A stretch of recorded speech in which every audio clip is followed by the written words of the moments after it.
საქართველოს დადექი ამ სახელწოდებით აქცია გაიმართა პარლამენტის შენობასთან. უწყვეტი პროევროპული დემონსტრაციების 214 დღეს რუსთაველის გამზირზე შეკრებილ მოქალაქეებს სიტყვით მიმართა საქართველოს მეხუთე პრეზიდენტმა სალომე ზურაბიშვილმა.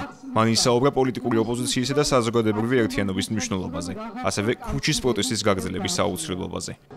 ეხლა რაღაცნაირად ცდილობენ ასევე ჩემ დისკრედიტაციას. არა უშავს. ესეც აღარ გამოვივათ, იმიტომ რომ არაფერი აღარ გამოვივათ, თუ კი ჩვენ ვიქნებით ყველანი ერთად. პასუხი ყველაფერზე არის ერთობა. ერთობა არის გამარჯვება. გამარჯვება ამ რეჟიმზე არ მოვა არც არჩევნებში მონაწილეობით, არც ბოიკოტით, არც შიმშილობით, არც არაფრის სხვა ხერხით. ერთადერთი ბრძოლა არის ერთობის ბრძოლა. ყველა ერთად რო დავდგებით და წინააღმდეგობა იქნება ერთიანი და ვერავინ ამაში ვერ შეიტანს რამე უთანხმოებას. სალომე ზურაბიშვილის მსგავსად ერთიანობისა და ადგილობრივი თვითმმართველობის არჩევნების ბოიკოტირებაზე ისაუბრეს საკანონმდებლო ორგანოს წინ მოწყობილი სპეციალური სცენიდან სტუდენტებმაც, ასევე დემონსტრაციებისას დაპატიმრებულ პირთა ოჯახების წევრებმაც. მე ერთობაში ვხედავ გამოსავალს. მე ბრძოლის გაგრძელებაში ვხედავ გამოსავალს და არავის მოგიწოდებთ თქვენც იგივე გააკეთოთ, რადგან სამშობლოსთვის ბრძოლა ვალდებულებაა და სამშობლოსთვის თავგანწირვა გმირობა. ჩემი მეგობარი 20 წლის ციხეში გახდა და ზვიად ჩემი იმედი აქვს. თქვენ მეგობრებს, თქვენს ოჯახის წევრებს, თქვენს შვილებს, თქვენს ოჯახებს ასევე აქვთ თქვენი იმედი.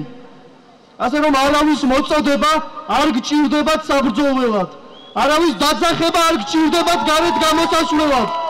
ყველა ადამიანის, ყველა ქართველის მოვალეობა დაწყებული ბრძოლა ბოლომდე მიიყვანოს. 29 ივნის პარლამენტის შენობასთან მისულმა მოქალაქეებმა თქვეს, რომ ქართული ოცნების მიერ ბოლო დროს დაჩქარებული წესით მიღებული საკანონმდებლო ცვლილებები რეპრესიული ხასიათისაა. მათივე შეფასებით, მმართველი პარტია პოლიტიკურ ოპონენტებსა და განსხვავებული აზრის მქონე პირებს დევნის.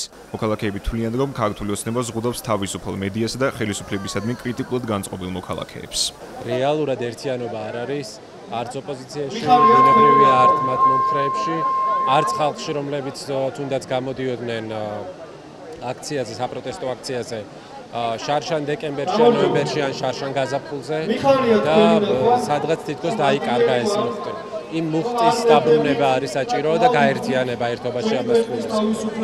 ეს სამძაფრებებია, ყოველდღე იღებენ წარმოუდგენლად მახინჯ კანონებს, იჭერენ ყველა პოლიტიკოს ფაქტიურად და რაღაცას ფარავენ. რას ფარავენ? ხა ორი ვარიანტია ჩემის აზრით. პირველი ვარიანტი ისაა, რომ ამათ ყველას დაიჭერს, მოასუფთავებს, ესე იგი ოპოზიციურ აბსოლუტურად ველს და დანიშნავს არჩევნებს, ორივე არჩევნებს რეალურად. ოღონდ აღარ იქნებიან პოლიტიკური პარტიები, ეგ ერთი ვარიანტია.